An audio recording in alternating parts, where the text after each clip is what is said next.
Godavari electrical workers trade union electrician day సందర్భంగా స్థానిక విక్రమ hall నుండి మంగళవారం ఉదయం తీన్మార్ డప్పులతో గోకవరం బస్టాండ్ దేవిచౌక్ కంబాల చెరువు మీదుగా రాజా థియేటర్ వారి మార్కెట్ శ్రామిక భవనం వద్ద సమావేశం నిర్వహించారు. ఈ సమావేశంలో విద్యుత్తును కనిపెట్టినటువంటి మరియు బల్బును కనిపెట్టిన ప్రపంచానికి వెలుగునిచ్చిన థామస్ అల్వా ఎడిసన్ వారి చిత్రపటానికి పూలమాల వేసి ఎలక్ట్రికల్ వృత్తిలో లక్షలాది మందికి ఉపాధి కల్పించిన మహానుభావుడు.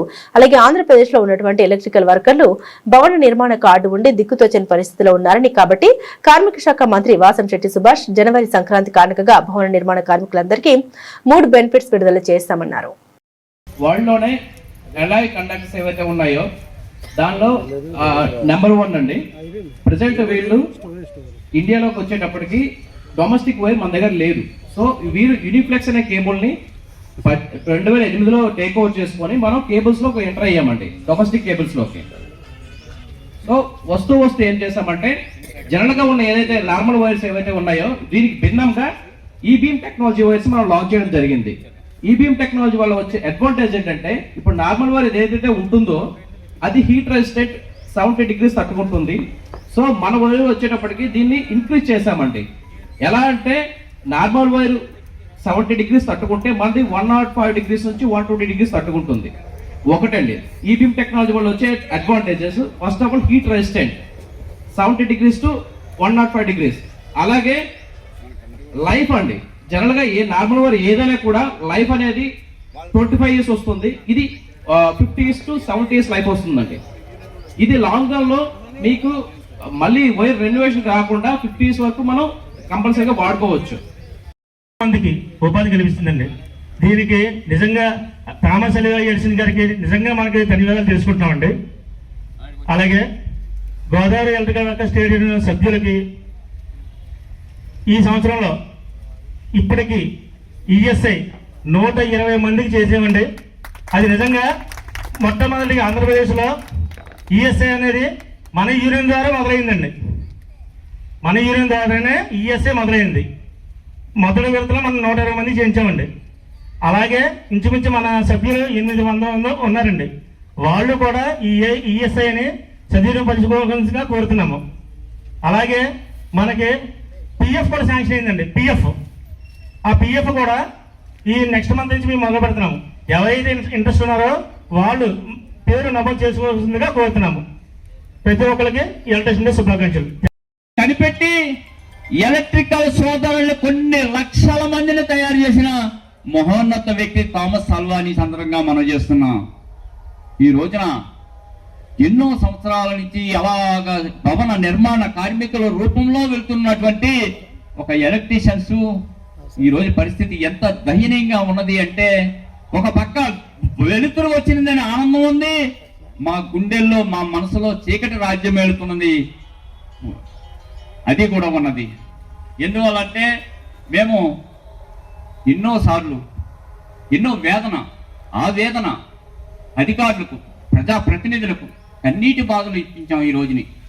ఈ రోజున ఒక ఎలక్ట్రిషియన్ డే శుభాకాంక్షలు తెలియజేసుకునే పరిస్థితిలో ఆనందపడే శుభాకాంక్షల్లో కానీ మా మనసుల్లో మా యొక్క అంతరాత్మల్లో కూడా కన్నీళ్లే జరుగుతున్నాయి తప్ప ప్రభుత్వం ఏ మాత్రం ఎందుకు పట్టించుకుంటలేదో మాకైతే అర్థం కావట్లా. ఒక భవన నిర్మాణ కార్మికుడు వాడు గృహం కడితేనే ఈ యొక్క శ్రామికులు కావచ్చు, మరి ఏదైతే సోదరులు అనేక మంది ఉన్నాయి బిల్డింగ్ కట్టేవాళ్ళు, వీళ్ళందరికీ కూడా మేము కట్టాలి. అలాగే అమరావతి కడుతున్నారు, ఎవరు కడుతున్నారు? భవన నిర్మాణ కార్మికులే కడుతున్నారు. అటువంటి భవన నిర్మాణ కార్మికులను ఈ రోజున గౌరవ ముఖ్యమంత్రి వర్యులు నారా చంద్రబాబు నాయుడు గారు ఇప్పటికీ కూడా మరి ఎన్నికలలో హామీ ఇచ్చినట్టుగా 100 రోజుల మేనిఫెస్టోలో మేమున్నాం తమ్ముళ్ళు అన్నారు. ఆయన మాటను నమ్మాం. ఏదైతే కార్మిక కుటుంబాలన్నీ కూడా వారికి మద్దతు తెలిపి ఓట్లు వేశాయి. మరి ఉప ముఖ్యమంత్రి గారు పవన్ కళ్యాణ్ గారు 100 రోజుల్లో భవన నిర్మాణ కార్మికులందరినీ కూడా గుర్తించి మీకు రావాల్సిన సంక్షేమ బోర్డు నుంచి ప్రతి రూపాయి రప్పిస్తామన్నారు.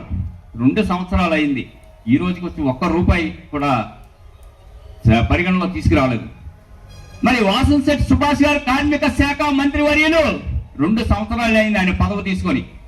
ఈ రోజుకి ఏమి చేశారయ్యా అంటే ఆయన ఎంతసేపు కూడా కొన్ని నియోజకవర్గం ఉంది, ఆ నియోజకవర్గానికే సపోర్ట్ చేస్తారు తప్ప కార్మికుడు అల్లాడిపోతున్నాడు, వీరు గొడవ ఏమి చేద్దామని ఒక్క రోజున కూడా ఆయన దృష్టి పెట్టలేని పరిస్థితి ఉన్నది. ఈ మధ్య కాలంలో మరి రామచంద్రపురంలో పెద్ద మీటింగ్ పెట్టారు వాసంశెట్టి సుభాష్ గారు, కార్మిక శాఖ మంత్రివర్యులు.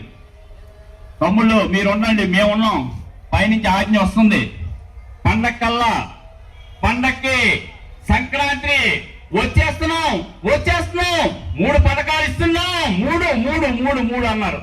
3 కల్లా పోయి 1 కూడా రాలేదు. మరలా కార్మిక శాఖ మంత్రివర్యుల దగ్గరికి వెళ్ళారు మా మిత్రులు, అయ్యా వైజాగ్ రమ్మన్నారు, వెంటనే మీరు వైజాగ్ రండి, మీకు 3 పథకాలు శాంక్షన్ చేసేస్తాం అన్నారు. గబగబా పరుగులు ఎత్తుకొని వెళ్ళారు మా మిత్రులందరూ. 3 పథకాలు కాదండి, వస్తారు, కంగారు పడకండి అని పంపించేశారు మళ్ళీ వాళ్ళని. తర్వాత మరలా ప్రజా వేదికని పెట్టారు ఈ మధ్యకాలంలో రామచంద్రపురంలో. సార్ ఇంకా ఇంతవరకు ఏమి రాలేదండి అంటే, ఈ నెలాఖరు టైం ఉంది కదండి, ఇంకా 3 రోజులు ఉంది కదా, ఇచ్చేస్తాం ఆగండి అన్నారు.